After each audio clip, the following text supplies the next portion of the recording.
On se demande d'ailleurs ce qu'ils font dans la Bible. Est-ce que vous croyez ce genre de choses? Ah, moi j'ai dit non. C'est qu'il est là, c'est qu'il y a une bonne raison. Et tu as bien raison.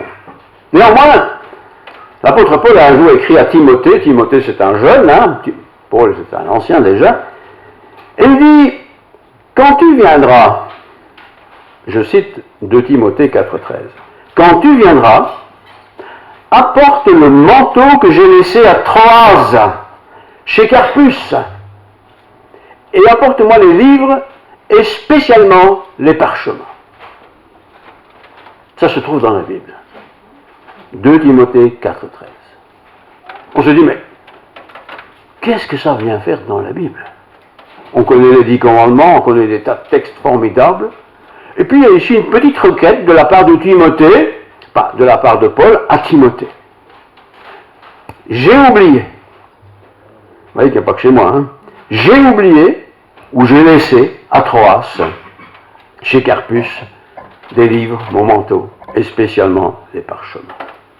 On se dit, mais qu'est-ce que ça peut bien venir faire dans la Bible? Les oublis, nous en avons tous eu, et nous en aurons tous. Mais comment Paul peut-il avoir écrit ça, ou laissé écrire ça dans la Bible, de la part de Dieu? Qu'est-ce que ça vient faire dans la Bible?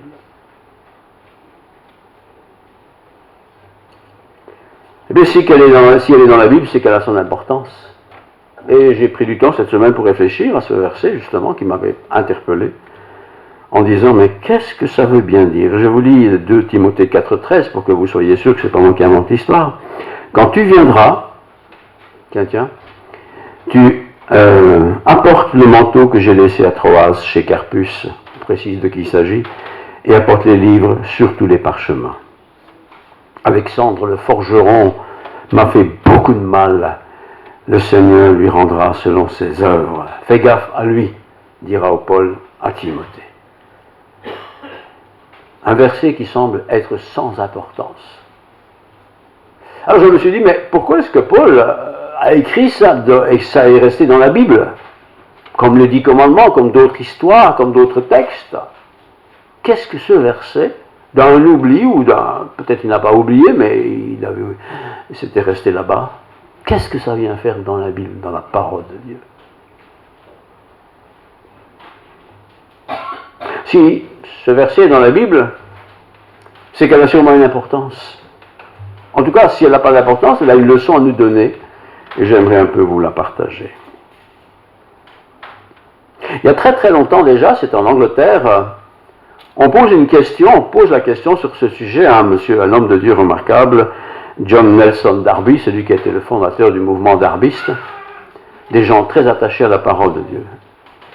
Et les gens qui avaient lu ce texte, ou qui s'étaient accordés pour poser la question à Darby, le professeur, le maître, l'enseignant, le docteur de Dieu, pourquoi ce verset se trouve-t-il dans la Bible? Après tout, il nous arrive aussi d'oublier des choses, n'est-ce pas?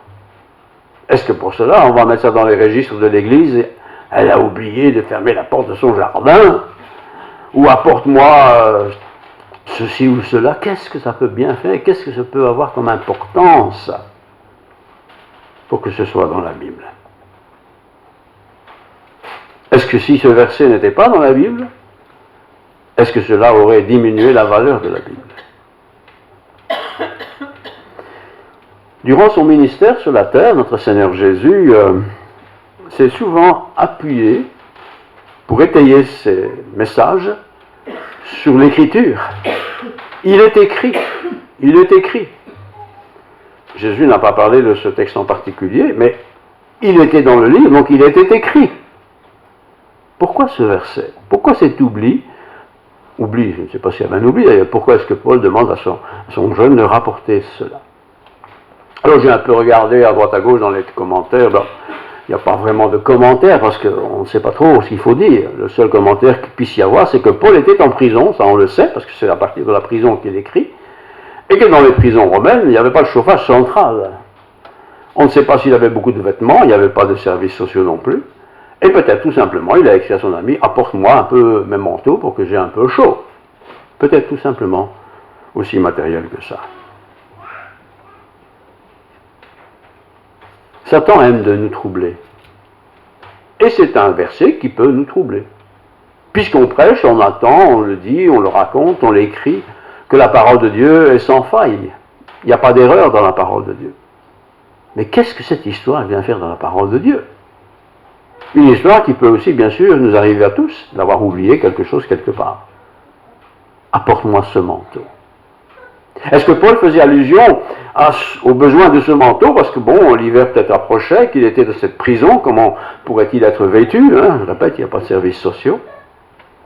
Il fallait qu'il écrive, il fallait que quelqu'un aille le chercher, qu'il l'apporte, une longue démarche. Mais je vois dans ce texte quelque chose de très intéressant.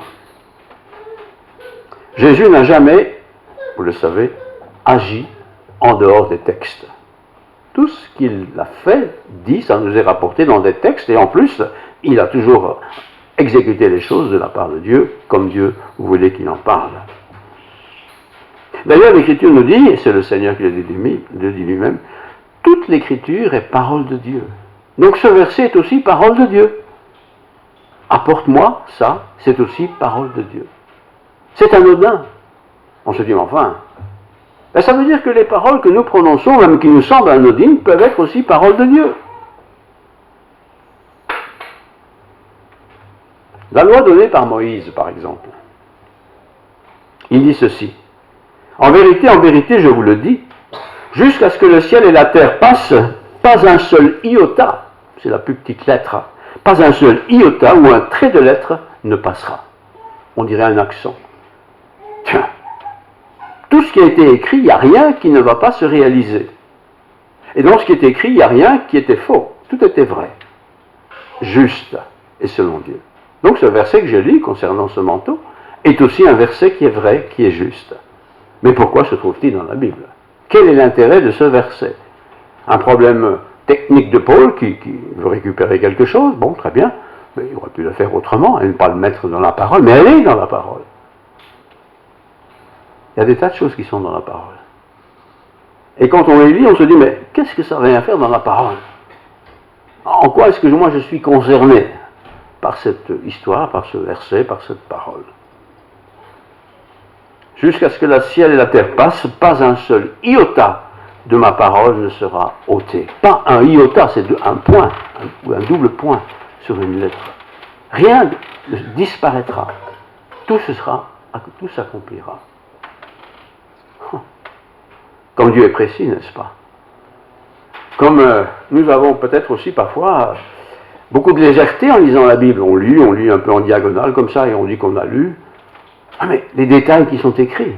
Bien sûr, nous avons des traductions. La traduction n'est pas toujours pile poil exactement ce que l'original voulait dire, mais quand même on a fait beaucoup de progrès dans ce domaine.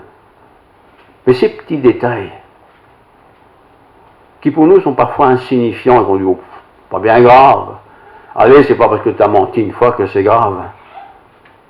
Qui n'a pas dit ça à ses enfants?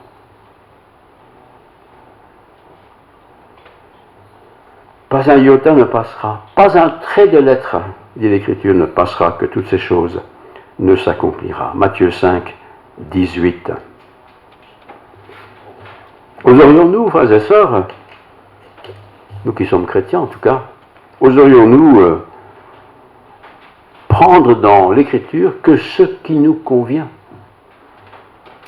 Ah, il y a des choses qui nous conviennent très bien. On les prend, on les assume, on les partage, on les raconte. Mais il y a d'autres choses qui nous gênent un peu aux entournures. Ils nous gênent parce que c'est embarrassant pour moi. Parce que peut-être j'ai fait quelque chose qui va à l'encontre de ce que dit l'Écriture, même si ça semble anodin. Apporte-moi ce que j'ai besoin. Rends-moi ce service. Et ce service, ça ne se faisait pas avec le TGV. Hein.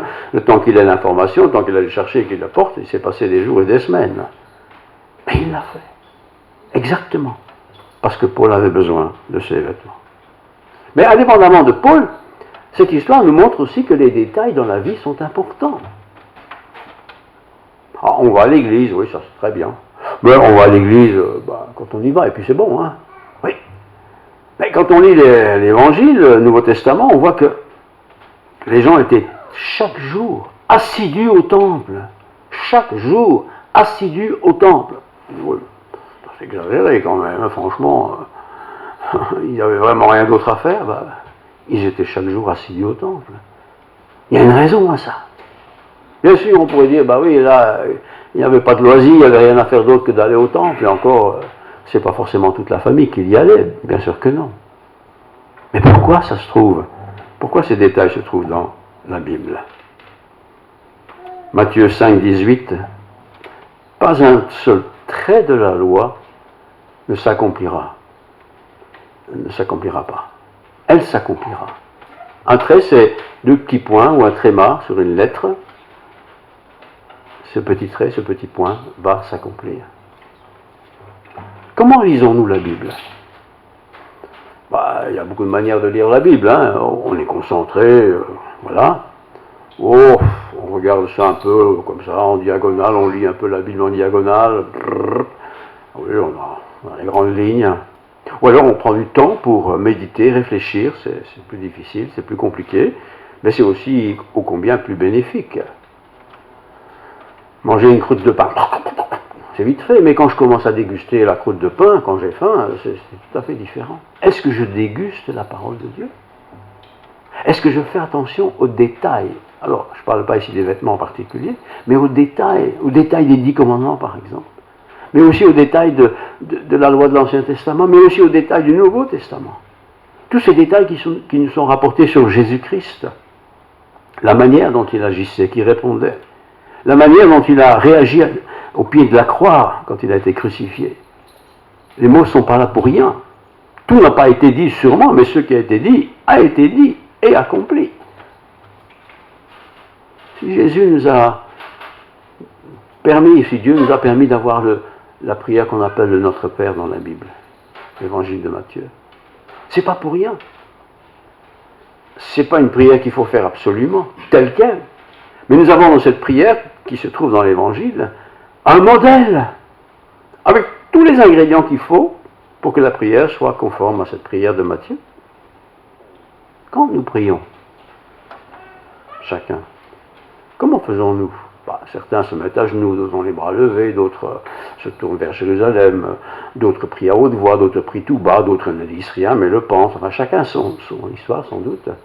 Mais pourquoi est-ce que nous ne cherchons pas la face de Dieu en disant, mais qu'est-ce qui nous est enseigné au sujet de la prière? Certains étaient à genoux, comme Samuel par exemple. À genoux. Pourquoi à genoux? Pourquoi debout? Pourquoi les mains levées? Pourquoi les femmes? Pourquoi les hommes? Pourquoi pas les femmes? Pourquoi pas les enfants? Pourquoi pas les vieillards? Toutes ces questions-là, on se les pose de temps en temps. Pourquoi? Oserions-nous négliger les petits détails de la Bible? Si cette histoire de vêtements que Paul demande à Timothée de lui apporter sont dans l'Écriture, c'est quelconque ça. C'est son droit d'avoir des vêtements pour être habillé chaudement. Mais qu'est-ce que ça vient faire dans l'Écriture? Et que des versets, quand on réfléchit, on se dit, mais qu'est-ce que ça fait dans la Bible, ça? Vous avez des passages qui sont tellement sévères, sacrés, épanouissants et tout ça, puis vous avez d'autres textes, on se dit, bon, d'accord, qu'est-ce que je fais avec ça, quoi? Alors soyez déjà sûr d'une chose, puisque c'est la parole de Dieu. Si c'est la parole de Dieu, c'est qu'elle veut me dire quelque chose. Les grandes lignes, nous les connaissons tous à peu près. Mais les détails, tout le monde peut cuire un pain. Enfin, essayez de cuire un pain.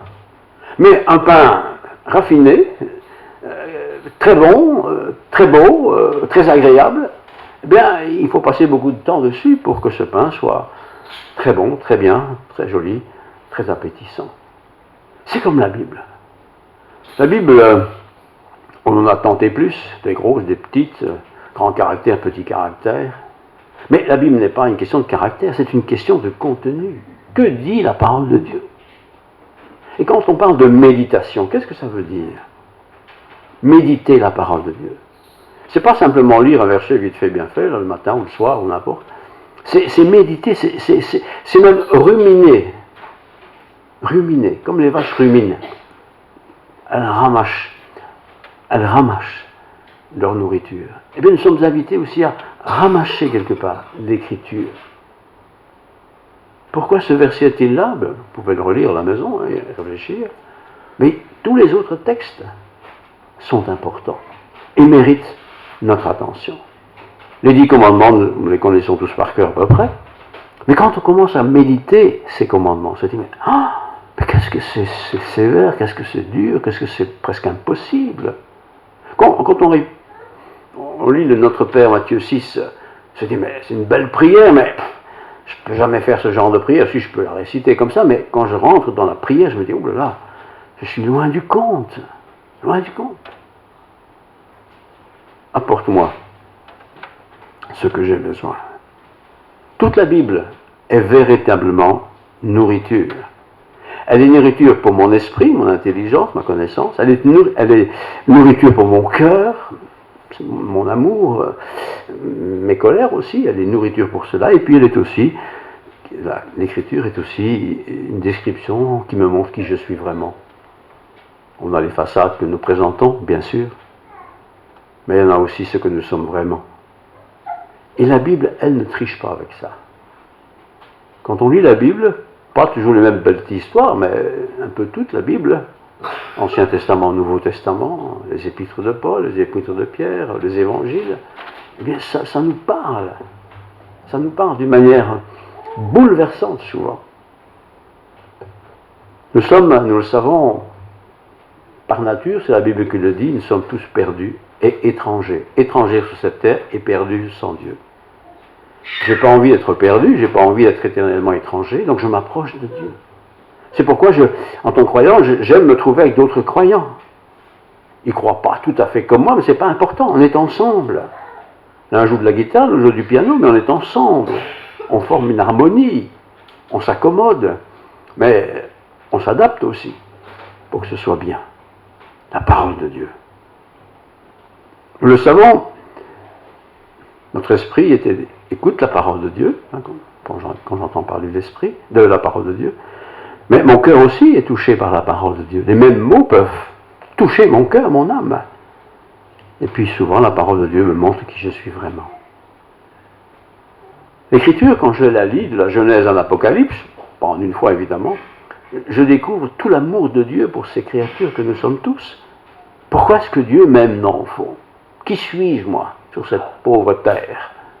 Qu'est-ce que j'ai fait de spécial pour qu'il s'intéresse à moi? Apporte-moi mon manteau et mes livres, surtout les parchemins. J'en ai besoin. J'en ai besoin. J'ai besoin de la Genèse, frères et sœurs. J'ai besoin de l'Apocalypse, j'ai besoin des évangiles, j'ai besoin des histoires des prophètes. J'ai besoin de tout ça pour être, d'une manière équilibrée, nourri des choses de Dieu. Nous pouvons louer Dieu parce que la parole de Dieu est éternelle. Ce n'est pas une parole pour une époque, pour une société X ou Z. C'est parole de Dieu. Et parce qu'elle est parole de Dieu, elle est juste du début à la fin. Et pour toujours. Et pour tout le monde.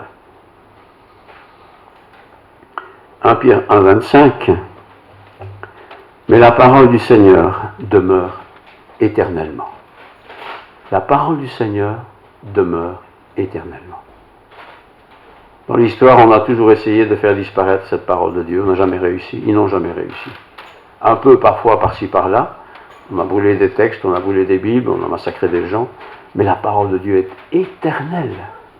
Elle est éternelle pour mon Père, qui est près du Seigneur maintenant.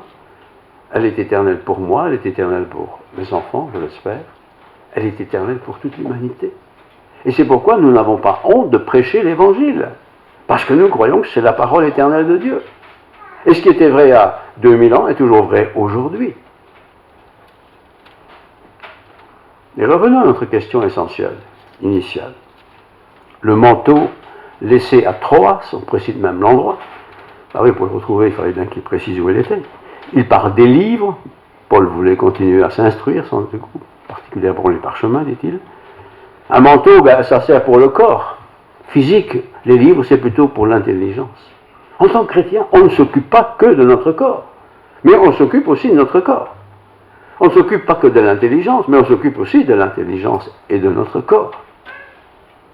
Les vêtements, les livres, la parole de Dieu, oui, mais aussi les relations humaines, fraternelles, communautaires, les relations amoureuses entre un homme et une femme. entre parents et enfants. Tout cela fait partie de notre piété chrétienne. On l'entretient. Il faut l'entretenir. Et nous trouvons la source et la force dans la parole de Dieu. Le manteau, bien sûr, j'ai un peu réfléchi à tout ça, parce que c'est un peu compliqué quand même. Manteau, c'est pas une petite veste comme ça, c'est un manteau, ça couvre tout. Le manteau du salut en Christ, il couvre tout. Oui, je ne suis pas parfait, vous le savez bien, mais personne ne l'est non plus. Mais le manteau du Christ me couvre. Ah oui, dans ma vie, quand j'étais jeune, j'ai fait des bêtises. Oui, pas de problème, mais le manteau de Christ couvre tout, c'est fini. Tu es couvert avec ce manteau. J'ai besoin de ce manteau du Christ. Mais j'ai aussi besoin de connaissances. Et nous avons le bonheur, nous, vivant à cette époque, d'avoir des Bibles écrites, imprimées, grand caractère, petit caractère, Internet, tout ce qu'on veut. On a tout ça. Tout ça est là pour nous protéger. Nous protéger quoi? De déviance. Si on n'a pas les textes, on est vite dévié par des interprétations, par des manières qui ne sont pas celles du Seigneur. Des manières que nous aimons pourtant en tant qu'humains, de pratiquer. Donc pour résumer, tout est important. Il faut prendre soin de son corps. Il faut des vêtements. Il faut quelque chose d'extérieur qui change. Avant j'étais comme j'étais, maintenant je suis devenu enfant de Dieu. Je ne suis plus comme ça. Mais qu'est-ce qu'on voit de moi? La couleur de mon manteau sans doute, ma veste, ma casquette, mon écharpe. Mais c'est ma vie extérieure qu'on regarde. Mais ma vie extérieure est évidemment transformée par une vie intérieure, celle qui est en relation avec Dieu. Et au fur et à mesure des temps qui passent, eh bien, ma vie change. Parfois elle s'adapte, parfois radicalement elle change, elle se débarrasse de choses. Apporte-moi ça. Alors il ne faut pas aller loin pour avoir la parole de Dieu, nous l'avons à nos dispositions tous, mais je peux que nous encourager, je dis bien nous encourager, à plonger nos regards dans cette parole, la méditer, se l'approprier, pour que je sois bien couvert. Une couverture pas hypocrite, mais une couverture soignée, parce que le Seigneur me renouvelle. Il me donne un corps nouveau. Mais aussi, pas seulement le manteau, mais aussi un cœur qui a besoin de se nourrir. Et on se nourrit par la connaissance, en l'occurrence des parchemins. Apporte-moi ça, pour que je puisse m'informer, ce que j'ai écrit, ce que d'autres ont écrit. La parole de Dieu. Corps, âme, esprit, nous le sommes tous en tant qu'humains. Les animaux ne sont pas comme ça. Les humains, oui. Corps, âme, esprit. 3 choses qu'il faut entretenir. On entretient son corps, ça va en général, à peu près. Notre âme, c'est plus difficile parce que ça n'est pas perceptible. On ne peut pas le toucher, on ne peut pas aller chez le docteur, donne-moi un morceau de mon âme, ou mets une nouvelle pièce, on ne peut pas. Mais on peut être transformé par la conversion. Et quand la conversion a lieu, Dieu nous donne son Saint-Esprit. Et il nous instruit et nous bénit. Il nous faut tous être nourris. Il nous faut tous grandir dans la foi. Et j'avais noté quelque part le nombre de versets qu'il y a dans la Bible. Je l'ai trouvé sur Wikipédia, c'est énorme. Voilà. Enfin, je ne sais plus où j'ai mis le papier. Ah, voici le premier, voilà. Il y a dans la Bible beaucoup de versets. Ah ben je sais plus, je vais quand même le trouver parce que c'est important. Voilà.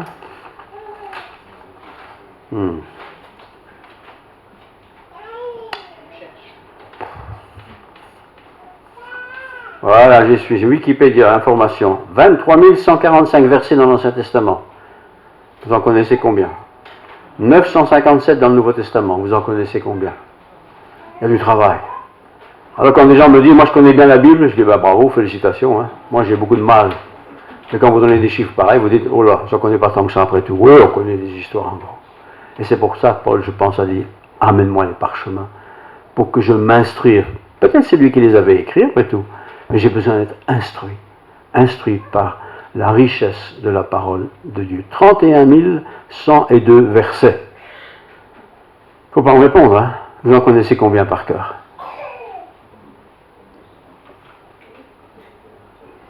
Allez, doublez ce que vous connaissez d'ici 6 mois, ce serait déjà bien, non? Si vous en connaissez qu'un, vous devez en connaître 2. Si vous en connaissez 100, il faudra 200, hein. Voilà. Méditons la parole de Dieu. Voilà. Je termine, il y a des paroles de Dieu avec des grands caractères, des petits caractères. N'allez pas trop sur Internet, c'est pas très marrant ça. Mais le papier, c'est bien. Vous pouvez rester dans votre fauteuil avec les papiers en l'air et lire et méditer, réfléchir. Tiens, où j'en suis? Qu'est-ce qu'elle me dit, ce texte? Est-ce que je comprends ce texte? Est-ce que vraiment ce texte est ce texte-là pour moi aujourd'hui? Va chercher et rapporte-moi ce que je te demande. Timothée. Et Timothée l'a fait. Et puis je relis, jusqu'à ce que le ciel et la terre passent, pas un seul iota, pas un seul trait de lettre ne disparaîtra. Ça veut dire que je ne peux pas dire à la Bible, ça c'est l'Ancien Testament, ça c'est pour les Juifs, pas besoin de ça. L'Apocalypse, bon, pas besoin de ça. Non, pas une lettre, pas un iota n'est à enlever de la parole de Dieu. Ça ne veut pas dire que j'ai tout compris, hein, loin s'en faut. Qui a tout compris d'ailleurs? Mais méditons la parole de Dieu. Prenez le temps. Je ne veux pas dire comme les anciens, 1 heure par jour, je ne dis pas ce genre de choses, mais prenez le temps de vous arrêter et de méditer des passages bibliques. Et il y a beaucoup de moyens, hein, un feuillet de calendrier qui vous disait ça ou ça, voilà, comme ça c'est un peu méthodique. Voilà, prions. Seigneur, merci pour ces petites choses dans la Bible qui nous semblent presque incroyables. Amener des affaires qu'il a laissées là-bas bien loin, alors qu'il est en prison. À ce Paul nous étonnera toujours. Et pourtant, il y a là une leçon très importante. Ta parole n'est pas qu'un livre avec beaucoup de mots. Ta parole est un livre avec beaucoup de mots, mais aussi des mots et des lettres précises pour nous aujourd'hui. Tu parles tantôt d'une manière, tantôt d'une autre, mais tu nous parles, Seigneur. Nous ne pouvons pas simplement regarder le ciel et quelque part t'écouter ou te rechercher, mais nous pouvons plonger les regards dans ta sainte parole. Ta parole est vivante. Ta parole est vie et lumière. Nous le chantons, le disons, et nous le croyons, Seigneur. Donne-nous d'aimer cette parole, de prendre du temps avec cette parole que nous avons. Nous pouvons pas tout connaître, mais nous pouvons commencer à lire, à méditer, à réfléchir, à poser des questions, à mettre en pratique. Seigneur, que ta grâce soit sur nous tous, que la plénitude de ton Saint-Esprit brille en nous et nous donne de comprendre cette parole, et que tout cela soit transformé dans des actions d'amour envers notre prochain. Merci pour ce culte, Seigneur. Nous allons rentrer chez nous, trouver nos occupations, garde-nous sur le chemin. Puissions-nous nous retrouver très bientôt, ensemble, dans un lieu de culte, ici ou ailleurs. Que toute gloire, Seigneur, te revienne par les mérites de Jésus. Et si j'ai oublié quelque chose, Seigneur, rappelle-le-moi. Surtout ce qui m'a été donné comme passage important à un moment donné de mon histoire, de ma vie. Seigneur, toute gloire te revienne par Jésus-Christ, te prions. Amen.